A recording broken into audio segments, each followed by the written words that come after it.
Assalamualaikum warahmatullahi wabarakatuh. Kembali lagi bersama saya Risma Rismaya dari Prodi PGSD kelas B Universitas Muhammadiyah Tasikmalaya. Nah, di sini saya akan memaparkan mengenai paradigma pengembangan ipteks. Nah, ada 2 poin yang akan dibahas, yaitu yang pertama, potensi manusia jasmani dan rohani dalam pengembangan ipteks. Yang kedua, rambu-rambu pengembangan ipteks dalam Al-Quran dan hadis. Nah, yang pertama yang akan dibahas yaitu mengenai potensi manusia jasmani dan rohani dalam pengembangan ipteks. Nah, ada beberapa pendapat yang membahas tentang potensi-potensi yang dimiliki oleh manusia, yaitu ada potensi ruh, potensi jasmani, dan potensi rohaniah. Nah, potensi ruh itu merupakan berisikan potensi manusia untuk bertauhid yang merupakan kecenderungan untuk mengabdikan diri kepada Sang Pencipta. Nah, sedangkan potensi jasmani mencakup konstitusi biokimia yang secara materi teramu dalam tubuh. Nah, yang selanjutnya mengenai potensi rohani itu berupa konstitusi non-materi yang terintegrasi dalam jiwa, termasuk ke dalam naluri penginderaan, intuisi, bakat, kepribadian, intelek, perasaan, akal, dan unsur jiwa lainnya. Nah, menurut Imam Al-Ghazali, manusia mempunyai 4 kekuatan atau 4 potensi, yaitu ada qalbu yang merupakan suatu unsur yang halus berasal dari alam ketuhanan, berfungsi untuk merasa, mengetahui, mengenal, disiksa, dicaci, dan sebagainya yang pada hakikatnya tidak bisa diketahui. Yang kedua ada ruh yang merupakan sesuatu yang halus yang berfungsi untuk mengetahui tentang sesuatu dan merasa. Ruh juga memiliki kekuatan yang pada hakikatnya tidak bisa diketahui. Yang ketiga ada nafs, yaitu kekuatan yang menghimpun sifat-sifat tercela manusia. Dan yang terakhir ada akal yang merupakan pengetahuan tentang hakikat segala keadaan. Maka akal ibarat sifat-sifat ilmu yang tempatnya di hati. Nah, sumber ilmu selain wahyu dalam epistemologi Islam adalah akal dan qalbu. Nah, sejalan dengan arti akal, pikiran, dan rasio itu, Al-Quran juga memakai kata pikir dalam 18 ayat seperti afala tatafakkarun, apakah kamu tidak berpikir? Dan juga di dalam 328 ayat yang lain dipakai istilah ro'a, melihat, memahami, untuk memberikan dorongan dalam menghayati kebesaran dan kekuasaan Allah dalam kesempurnaan ciptaannya.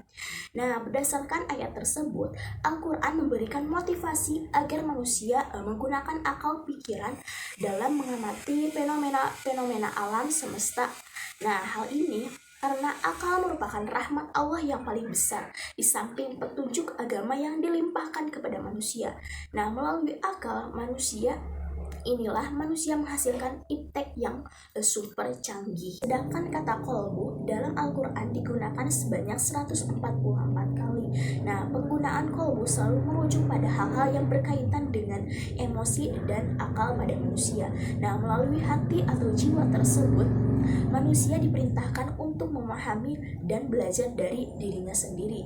Nah, di samping potensi akal dan hati dalam pengembangan ipteks, manusia juga diberi anugerah potensi jasadiah atau fisik oleh Allah. Nah, potensi jasadiah tersebut ialah kemampuan tubuh manusia yang telah Allah ciptakan dengan sempurna, baik rupa, kekuatan, dan kemampuannya.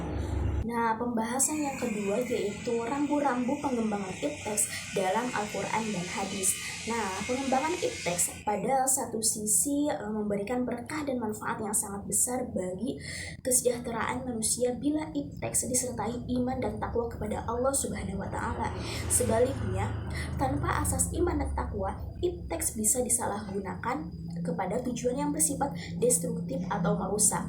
Nah, Al-Quran sebagai dasar pijakan seorang muslim dalam kehidupan ini memberikan kejelasan bahwa Allah telah menciptakan manusia dengan potensi akal untuk memahami elemen-elemen alam, menyelidiki dan menggunakan benda-benda dalam bumi dan langit demi kebutuhannya.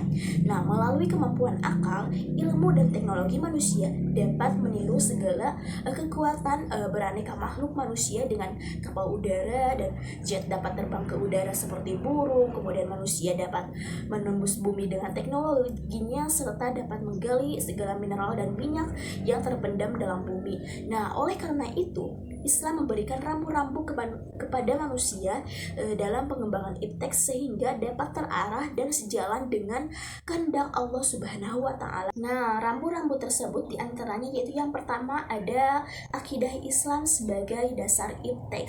Nah, maksud menjadikan akidah Islam sebagai syariat Islam sebagai standar pemanfaatan iptek. Nah, ketentuan halal haram wajib dijadikan tolak ukur dalam pemanfaatan iptek. Bagaimanapun bentuknya, iptek yang boleh dimanfaatkan adalah yang telah dihalalkan oleh syariat Islam. Nah, sedangkan iptek yang tidak boleh dimanfaatkan adalah yang telah diharamkan oleh syariat Islam. Nah, yang kedua ada pengembangan iptek semata-mata untuk mencari keridhaan Allah Subhanahu wa taala. Nah, dalam mengembangkan iptek, umat Islam hendaknya dimiliki atau memiliki dasar dan motif bahwa yang mereka lakukan tersebut adalah untuk memperoleh kemakmuran dan kesejahteraan di dunia dan juga di akhirat. Nah, yang ketiga ada muatan etika dalam pengembangan iptek. Nah, pengembangan iptek terkandung muatan etika yang selalu menyertai hasil teknologi pada saat akan diterapkan. Nah, sungguh pun hebat hasil teknologi, namun jika diniatkan untuk membuat kerusakan sesama manusia, penghancuran lingkungan sangat dilarang dalam Islam. Jadi, teknologi bukan sesuatu yang bebas nilai. Demikian pula penyalahgunaan teknologi merupakan perbuatan zolim yang tidak disukai oleh Allah Subhanahu wa taala. Nah, dengan demikian, rambu-rambu pengembangan iptek dalam Islam adalah menjadikan paradigma Islam sebagai pandangan utama dan menjadikan syariat Islam sebagai dasar dalam penerapan dan pemanfaatan konsep iptek.